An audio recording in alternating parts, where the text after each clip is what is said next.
siang hari ini. Bapak Ibu hadirin yang kami hormati, sebelum seluruh rangkaian acara dimulai, perlu kami ingatkan kembali dengan tidak mengurangi rasa hormat. Bapak dan Ibu hadirin yang membawa alat komunikasi ataupun handphone, dimohon untuk dinonaktifkan atau diatur pada mode getar selama acara berlangsung. Terima kasih.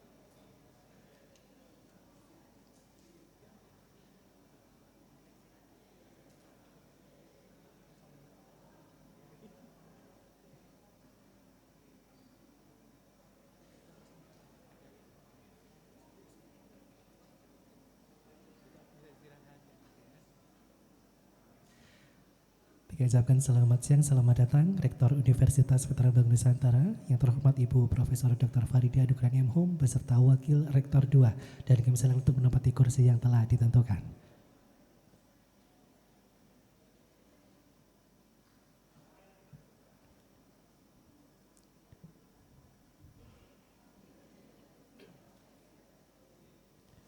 Dan juga kami menyapa kepada Bapak dan Ibu, para peserta seminar yang mengikuti secara online.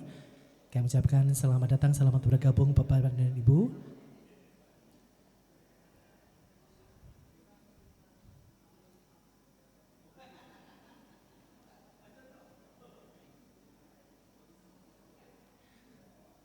Baik, mohon perhatian Bapak dan Ibu hadirin yang kami hormati, acara akan kita mulai. Diawali dengan menyanyikan bersama lagu kebangsaan Indonesia Raya. Hadirin dimohon berdiri.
Terima kasih, hadirin disilakan duduk kembali.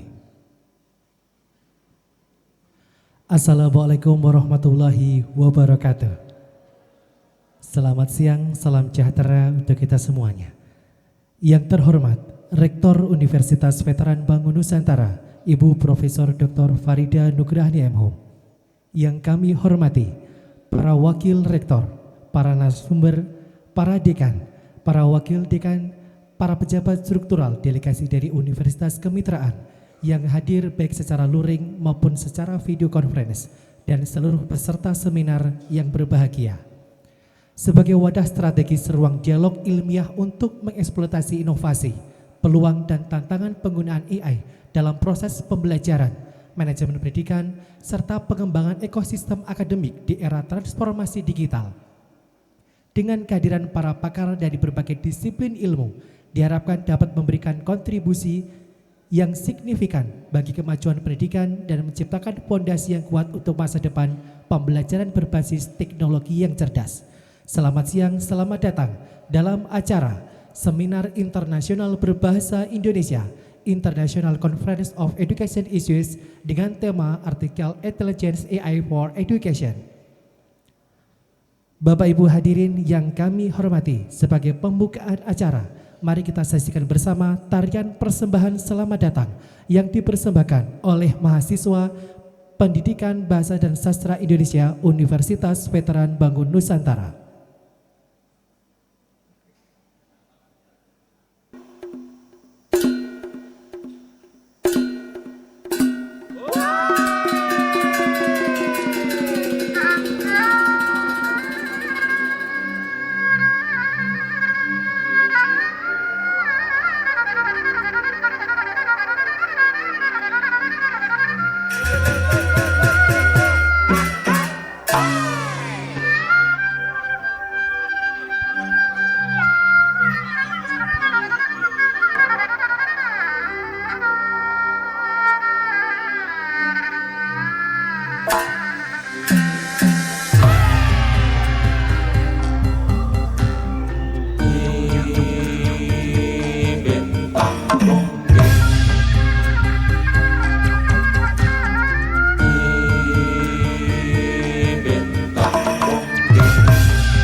Berikan tepuk tangan yang meriah kepada para mahasiswi.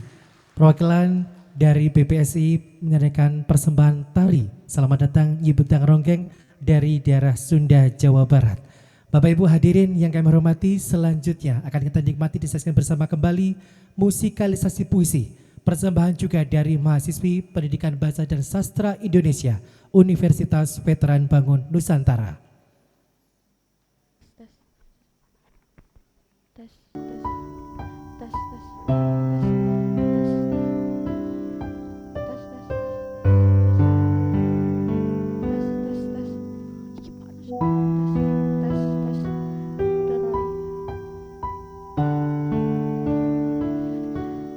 Derai-derai cemara,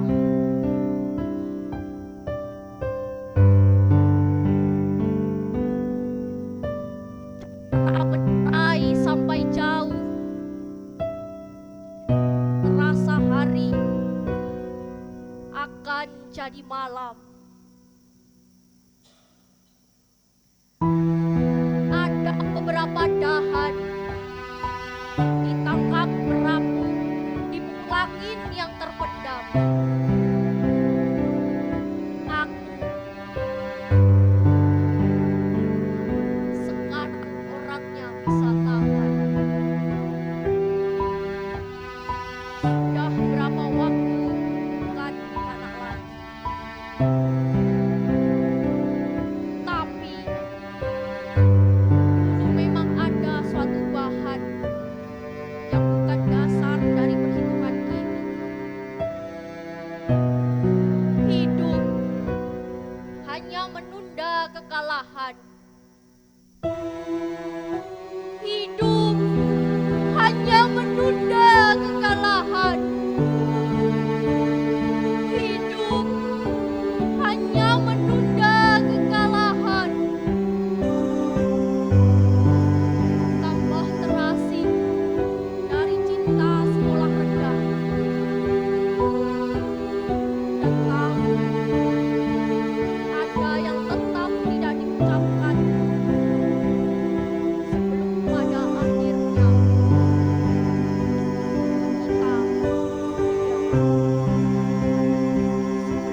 pada akhirnya kita menyerah.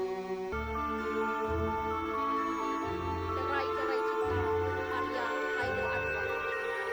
Puisi ini mengandung makna yang mendalam bagi kita manusia, di mana kita tidak tahu apa yang akan terjadi di depan nanti. Entah sebuah kebahagiaan, ujian, atau mungkin pengorbanan. Tapi kita diharuskan untuk terus berjalan, harus terus melewati. Meski kita tahu pada akhirnya kita tetap kalah, dikalahkan oleh sebuah kematian. Saya, Hayufia Hanidah Purista, mahasiswa program studi Pendidikan Bahasa dan Sastra Indonesia, Universitas Veteran Bangun Nusantara. Terima kasih. Terima kasih kepada perwakilan mahasiswa dari Pendidikan Bahasa dan Sastra Indonesia Universitas Nusantara mempersembahkan musikalisasi puisi sebagai ucapan selamat datang kepada seluruh peserta seminar siang hari ini. Ibu bapak hadirin yang kami hormati, selanjutnya laporan Ketua Panitia disampaikan oleh Bapak Pardiatmoko MPD, disilakan.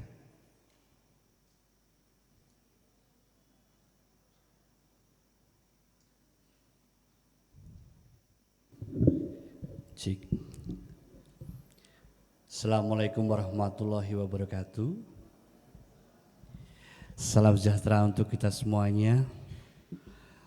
Selamat siang Bapak Ibu sekalian, rekan-rekan, sahabat, dan seluruh peserta, pemakalah, dan pastinya yang masih membersamai kita dalam rangkaian acara ICEI 2, International Conference of Educational Issues yang kedua dipersembahkan oleh Universitas Veteran Bangun Nusantara. Yang terhormat Profesor Dr. Farida Nugraini M.Hum, Ibu Rektor tercinta kami, Ibu Dr. Insinyur Sri Hartati MP, Wakil Rektor 1,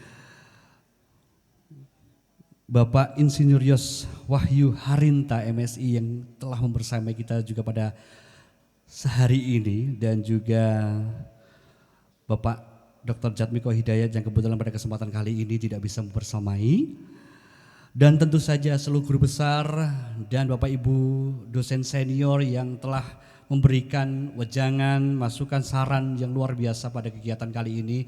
Kami ucapkan terima kasih yang sangat luar biasa, dan tentunya 11 perguruan tinggi yang telah mendukung seluruh rangkaian acara ini. Tentunya ini adalah sebuah momen yang sangat membahagiakan buat saya dan seluruh keluarga besar Universitas Veteran Bangun Nusantara.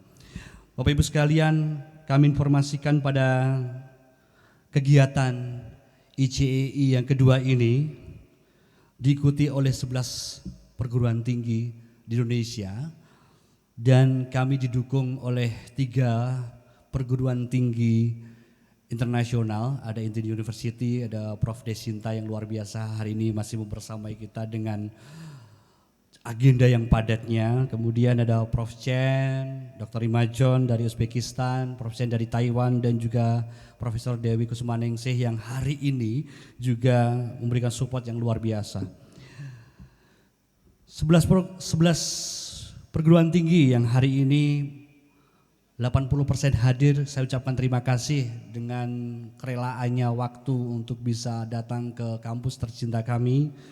Dan total peserta yang hadir pada kesempatan kali ini ada 164, dan masih ada penambahan secara daring. Luar biasa sekali, ini bentuk apresiasi yang kami terima. Dan semoga ini menjadi catatan dan sejarah buat kami. Semoga untuk di periode berikutnya kami masih diberi kesempatan untuk mengadakan kegiatan yang lebih luar biasa lagi. Bapak Ibu sekalian dan seluruh mahasiswa dari seluruh perguruan tinggi yang hadir pada kesempatan kali ini, kegiatan ini bukan tanpa sebab kami adakan, tetapi sekali lagi untuk bentuk kami untuk berjejaring bersama Bapak Ibu sekalian agar memperluas jangkauan keilmuan kami, kedangkalan kami semakin bisa kami kembangkan lagi agar menjadi lebih bijaksana dalam belajar, dan tentunya ini berkat dukungan semua pihak di dalam kegiatan ini. Bapak Ibu sekalian dan seluruh peserta yang hadir pada kesempatan kali ini, sekali lagi dari seluruh agenda kegiatan mungkin masih banyak kurang dalam kami memberikan pelayanan, memberikan jamuan, dan tentu saja dalam hal teknis kami mohon maaf sebelumnya. Semoga di event berikutnya kami bisa memberikan pelayanan yang terbaik untuk Bapak Ibu sekalian. Dan sekali lagi tidak banyak yang saya sampaikan pada siang hari ini. Yang pastinya saya minta tepuk tangan untuk seluruh kegiatan di siang hari ini, untuk 11 program universitas yang hadir pada kesempatan kali ini dan seluruh peserta yang hadir pada siang hari ini. Sebagai penutup, ini mungkin sudah menjadi kewajiban di kampus kami Bapak Ibu sekalian, khususnya dari 11 perguruan tinggi yang hadir. Kami setiap sambutan ataupun memberikan satu testimoni harus diakhiri dengan pantun. Mohon nanti dukungannya Bapak Ibu sekalian. Naik dokar menuju ke barat. Mari terus belajar dengan penuh semangat. Hanya itu, terima kasih. Wassalamualaikum warahmatullahi wabarakatuh.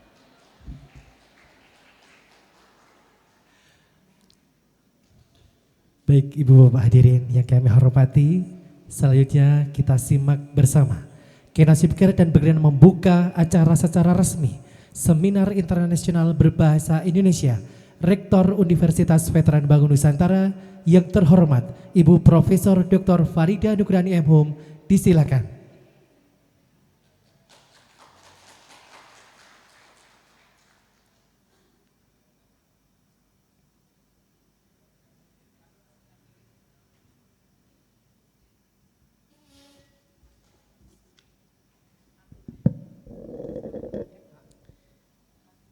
Terima kasih pembawa acara.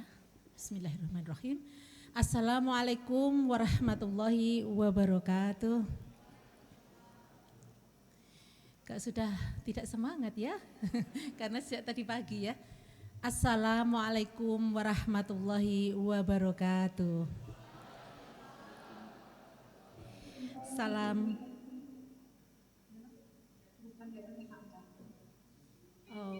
Salam sejahtera untuk kita semuanya. Yang terhormat dan tentunya kita banggakan bersama Profesor Dr. Desinta Arofa Dewi PhD, MSc PhD yang hari ini sudah ada di tengah-tengah kita. Juga bersama narasumber yang lain, Prof. Yinghui Chen PhD, semoga benar saya menyebutkannya, dari Asia University Taiwan. Assalamualaikum. Selamat siang. Ada ya? Oh, selamat siang.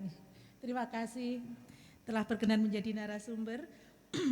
Kemudian narasumber juga Dr. Rimacon Sotlikova dari Webster University of Tashkent, Uzbekistan. Assalamualaikum. Belum.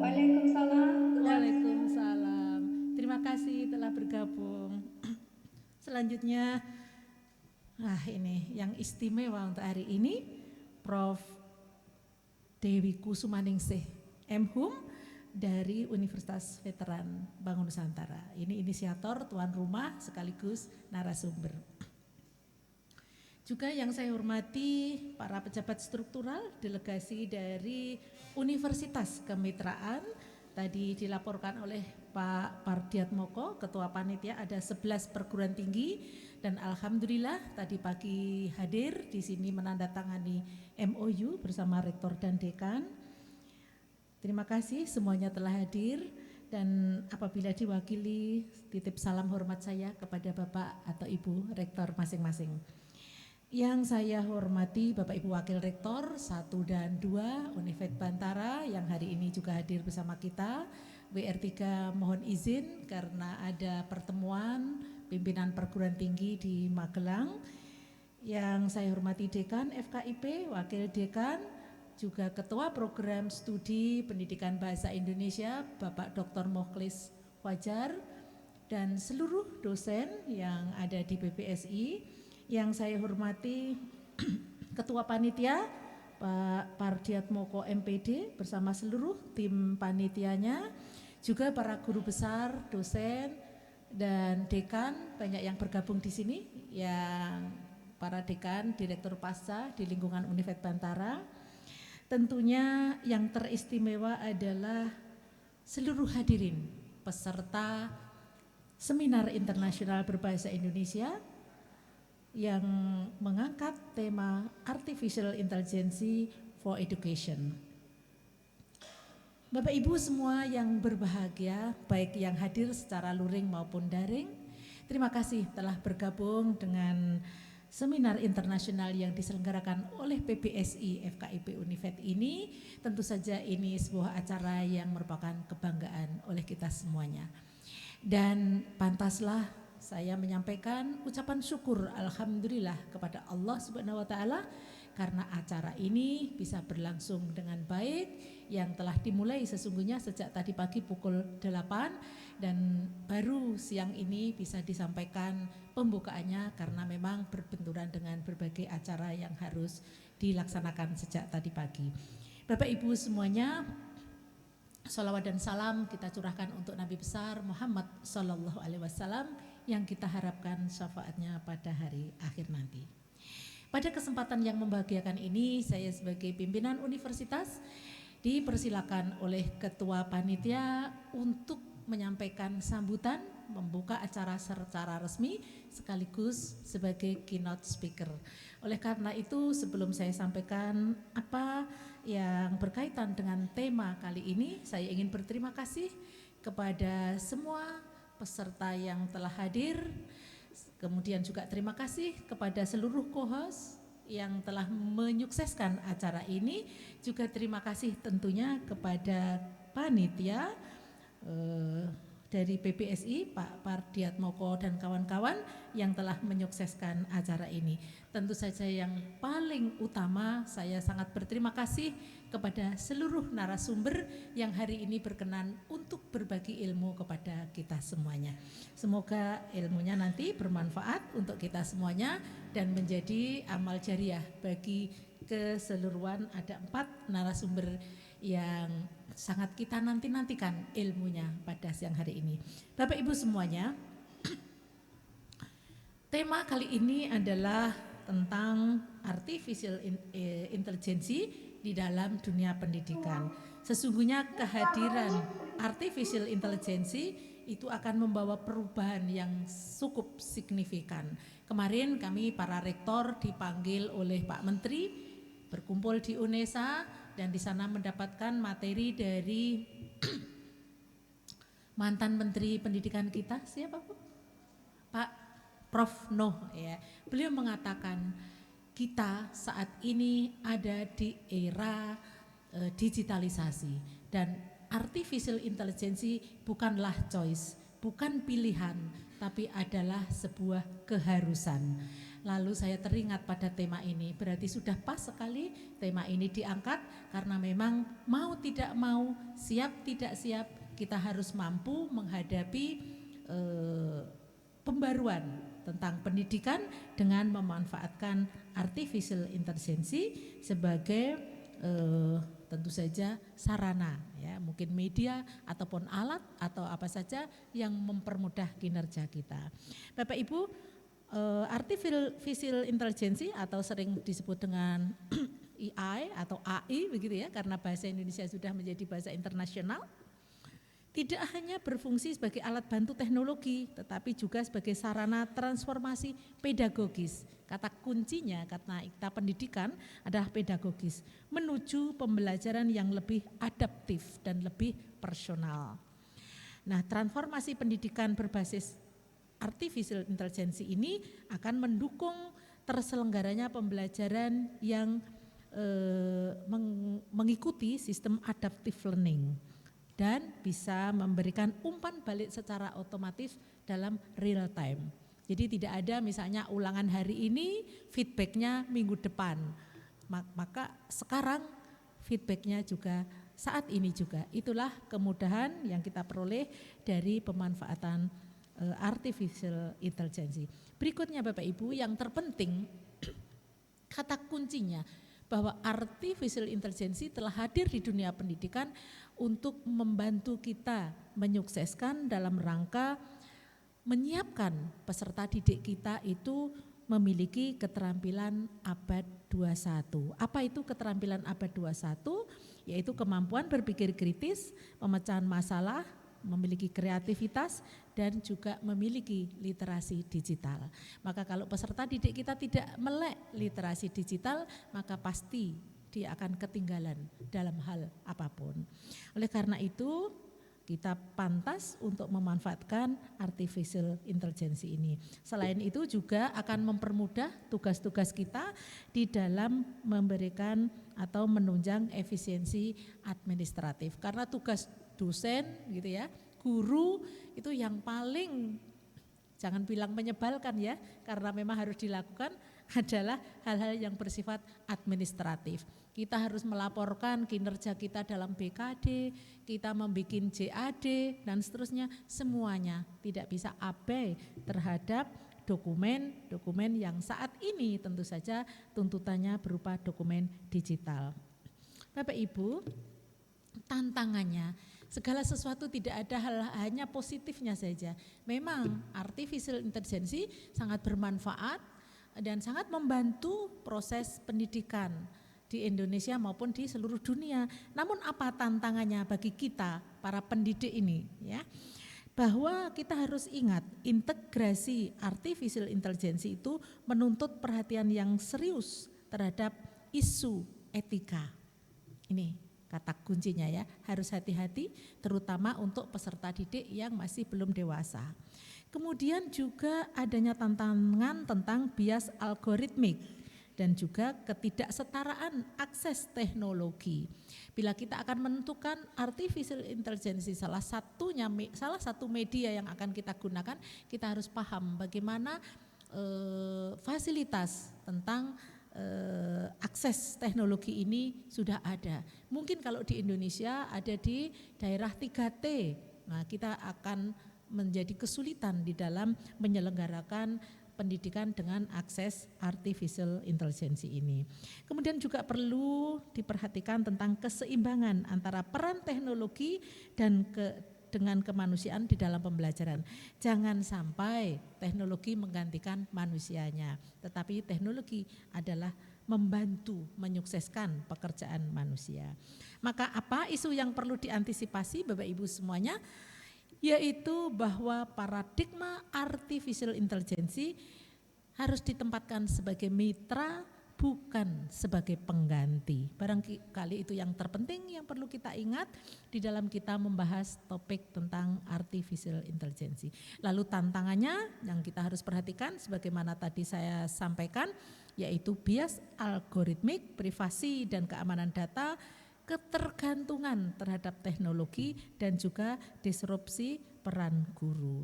Maka fokus kajian kita kalau membahas tentang artificial intelligence barangkali perlu mempertimbangkan tentang keadilan akses pendidikan, perlindungan data pada peserta didik, autonomi belajar dan reposisi kompetensi pedagogik. Itu barangkali Bapak Ibu yang harus kita antisipasi, kita waspadai ketika kita memanfaatkan artificial intelligence di dalam pendidikan. Pesan terakhir saya bahwa pendidik harus cerdas dalam menyikapi kehadiran artificial intelligence untuk pendidikan dan keadilan akses dalam pendidikan. Yang seperti apa nanti akan dikupas tuntas tentunya oleh para narasumber 4 orang-orang hebat yang kita hadirkan kali ini, dan kita akan menimba ilmu dari paparan yang disampaikan oleh para narasumber tadi. Demikian materi ataupun sambutan sekilas yang saya sampaikan, dan selanjutnya mungkin saya akan membuka acara ini dengan resmi dengan mengucapkan basmalah bersama-sama. Monggo. Bismillahirrahmanirrahim. Dengan ucapan basmalah tadi saya nyatakan seminar internasional berbahasa Indonesia dengan tema Artificial Intelligence for Education hari Kamis 20 November tahun 2025 dibuka secara resmi. Demikian, mohon dimaafkan apabila kurang berkenan, saya lupa menyiapkan pantun, tapi sudah ada pantun singkat tadi. Selamat mengikuti seminar ini, semoga semuanya berjalan dengan lancar. Bapak Ibu, terima kasih dan mohon dimaafkan apabila ada yang kurang berkenan. Akhirnya, billahi taufiq wal hidayah. Wassalamualaikum warahmatullahi wabarakatuh.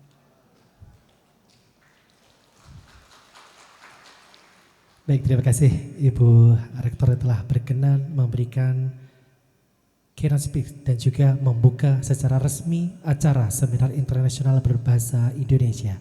Bapak Ibu hadirin yang kami hormati, memasuki acara inti seminar internasional berbahasa Indonesia akan dipandu sepenuhnya oleh Ibu Dr. Insinyur Sri Hartati MP. Dengan segala hormat kami silahkan.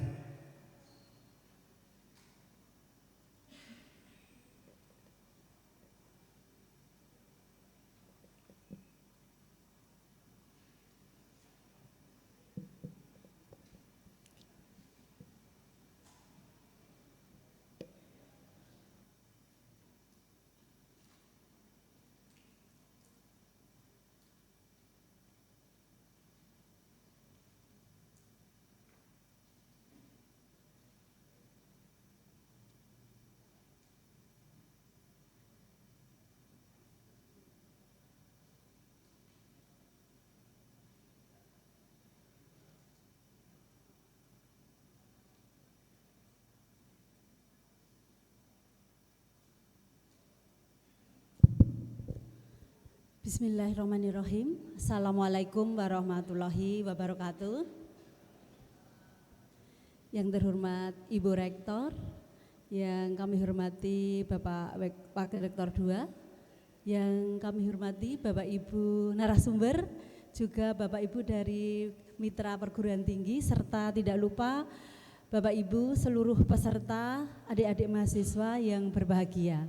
Mohon izin pada siang hari ini saya akan memandu jalannya seminar pada hari ini, seminar terkait dengan seminar internasional berbahasa Indonesia, International Conference of Education Issue, ICE kedua. Perlu kami informasikan Ibu dan Bapak bahwa mengapa kita menggunakan bahasa Indonesia, karena pada tanggal 20 November pada tahun yang lalu bahasa Indonesia sudah ditetapkan sebagai bahasa internasional oleh UNESCO. Oleh karena itu saya juga akan memandu dengan bahasa Indonesia. Mohon izin. Bapak Ibu yang kami hormati, pada kesempatan ini akan kita dengarkan bersama. Ada 4 narasumber. Yang pertama adalah Prof. Ying Hui Chen dari Asia University Taiwan.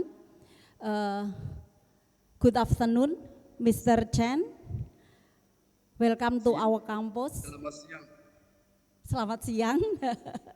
Terima kasih sudah berkenan hadir pada kegiatan kami. Thank you for your time.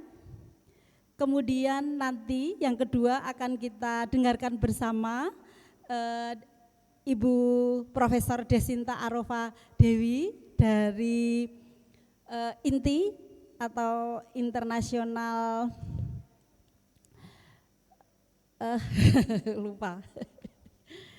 International University Malaysia, ya. Ibu Desinta Arofa Dewi ini alumni dari ITB, kemudian magister rekayasanya juga dari ITB, Institut Teknologi Bandung, sementara PhD-nya ilmu komputer dari University Kebangsaan Malaysia. Yang ketiga akan bergabung dengan kita bersama Ibu Dr. Rima Sotlikova MID. Beliau alumni dari UNY, Universitas Negeri Yogyakarta, dan juga Universitas S3-nya ada di Universitas Negeri Malang. Beliau ini adalah Webster University in Tashkent and New Uzbekistan University dari Uzbekistan. Selamat datang Ibu Rima. Welcome to our campus. Thank you your time.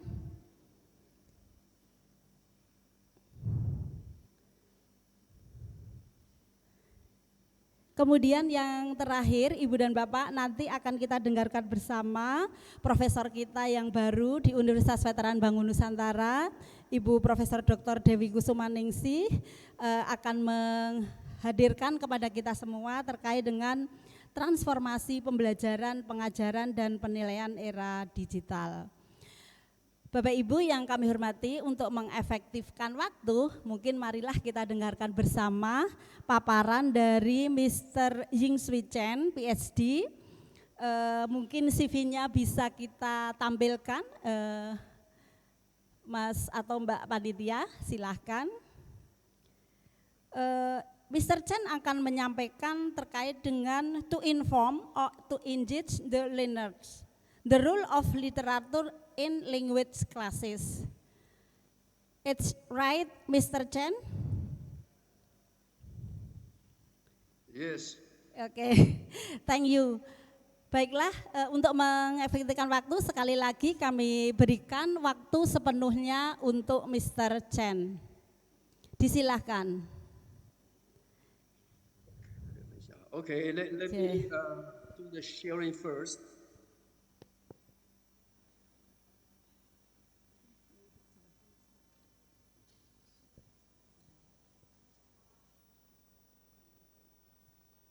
Okay, could you see the PowerPoint?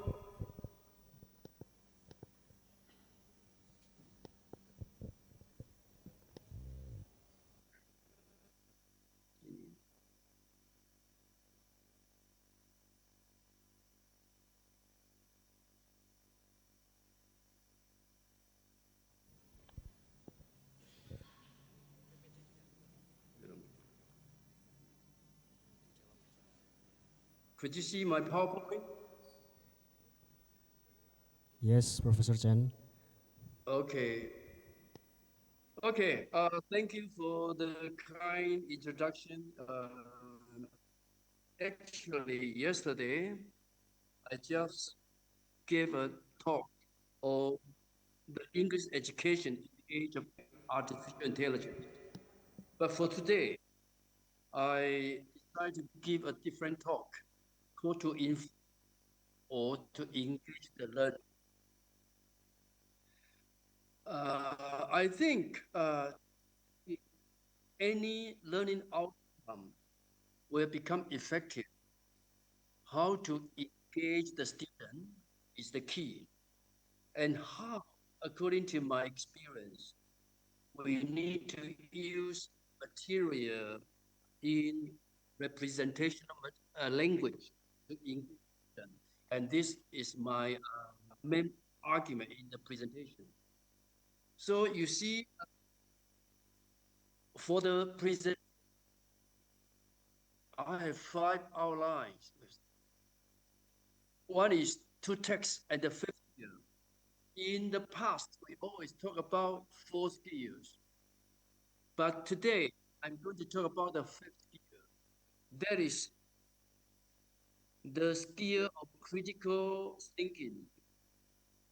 And then I'm going to say a few words about the status of the English language in the past and today.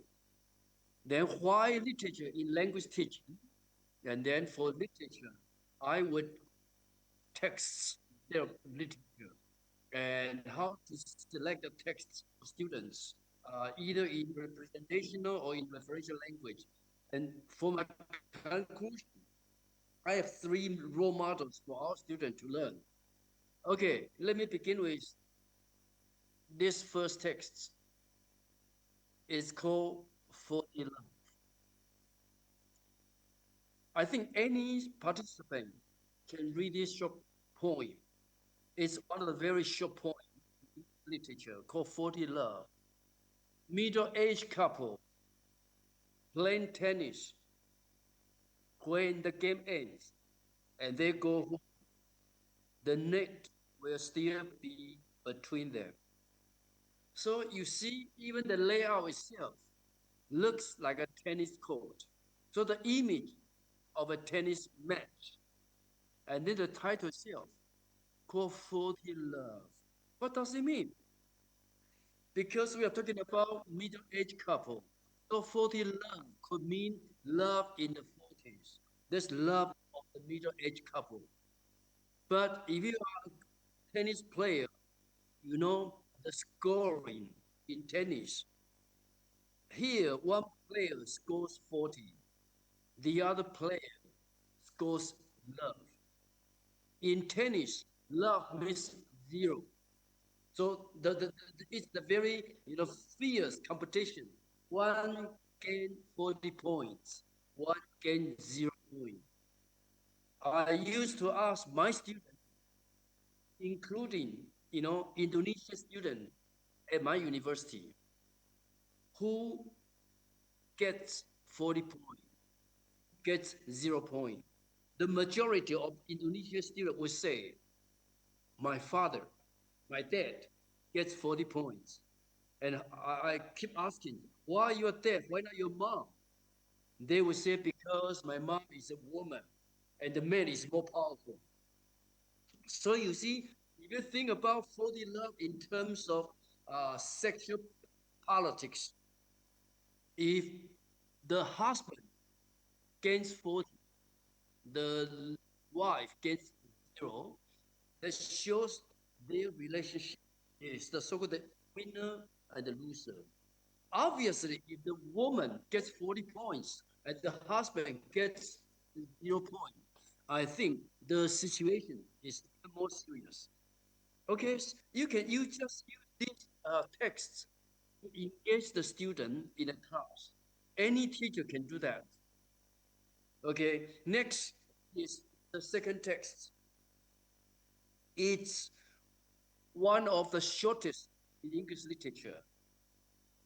If you read the parentheses, the words in the parentheses, you come to realize a leaf falls, and then loneliness. So a single leaf falling, and the word loneliness falling apart with it. I don't think our students need any prior knowledge in order to interpret this one. So this, to me, is a very rare moment in class. In other words, you can use this real moment, engage your student.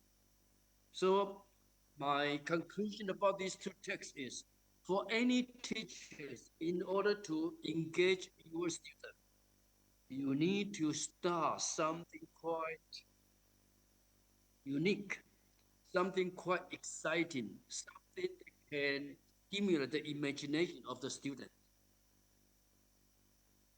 And then, so in this speech, I'm going to talk about the fifth skill in English learning. Traditionally, we talk about the four language skills. In terms of recognition, we have reading skill and listening skill. In terms of production, we have speaking and writing skill. But to me, these four traditional skills are important, but they are not sufficient to cope with today's reality. So what is the fifth skill? Digital literacy. Okay, because we are living in the digital era, the era of artificial intelligence. Or you could call this cultural awareness. Yes, in language class, cultural awareness is one of the important elements for learning. But to me, is I would call the is critical thinking, or you can simply say thinking in English. And actually, this is what I try to emphasize for this brief presentation. And I think if we can train our students to be able to do critical thinking, you are familiar with Bloom's taxonomy theory or the pyramid. At the bottom, just the skill of remembering and understanding. But on the top is the skill, is the ability to create, to evaluate. And this is the skill we need to enhance, foster in our students. Okay, the second part is talking about a little bit about the English language. Obviously, from this pie chart, you come to realize English is very much a hybrid language. So if one day Bahasa Indonesia enters into English as part of the English vocabulary expressions, don't be surprised. Today, we keep saying, long time no see. Actually, it's a Chinese Mandarin expression.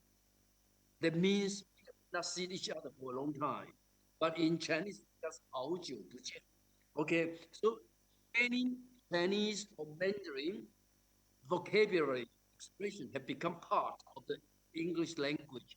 And from my understanding, in the future, two countries will decide the development of the English language. One is China, one is India. And perhaps the third country that can decide the development of the English development could be Indonesia, thinking about your huge population, more than 275 million. Okay, so obviously English comes from the Germanic, but the Germanic only occupy 26%. 29 comes from French, another 29 from Latin, and we have, some English come from Greek, from other language, and from names. Just give you one example, sandwich, for example. Sandwich is the name of an English nobleman, okay? And name becomes sandwich. Levi's, for example, we talk about the blue jeans. It's called Levi's. Again, the designer of the blue jeans. And this is what happened in the past. So our perception of the English has much to do with how we deal with English. English in the past is the language of the ruler. So English, possessed a certain social status, reflects, hierarchy, reflects power dynamics. I just used one very famous quote from Shakespeare, The Tempests. You remember in the story, an Italian duke had a shipwreck and he landed on a remote island, in Africa. The duke is called Prospero. Once he landed on the island, he began to teach the native Caliban his own language. Eventually, Caliban retorted, Master, you told me language, and my profit of it is I know how to curse. So obviously, in the past, we learned English to curse the master. The master referred to the British, okay, the American. In Indonesian context, because the Dutch ruled Indonesia for more than 350 years.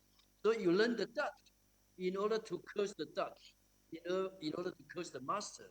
Taiwan was colonized by the Japanese for 50 years.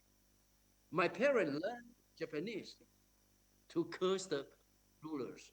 Okay, that's the relationship in the past. In other words, a language reflects a certain social status.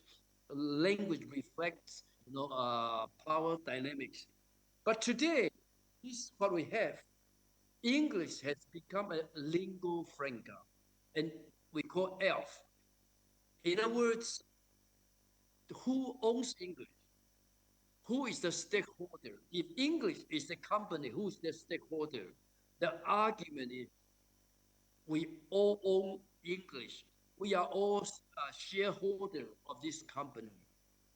But before we move to English as 100% lingua franca, some countries still treat English as a second language, like in Singapore. To some countries, English is still a foreign language, like in Taiwan, in Indonesia, in Japan, for example. But Taiwan government has a new policy. By the year 2030, Taiwan will become a bilingual country. So at the moment, all the schools are required to pick up English as soon as possible. So I just want to say this to comfort our audience. If you cannot speak the so-called, with quotation marks, standard English, don't worry, because people speak different types of English.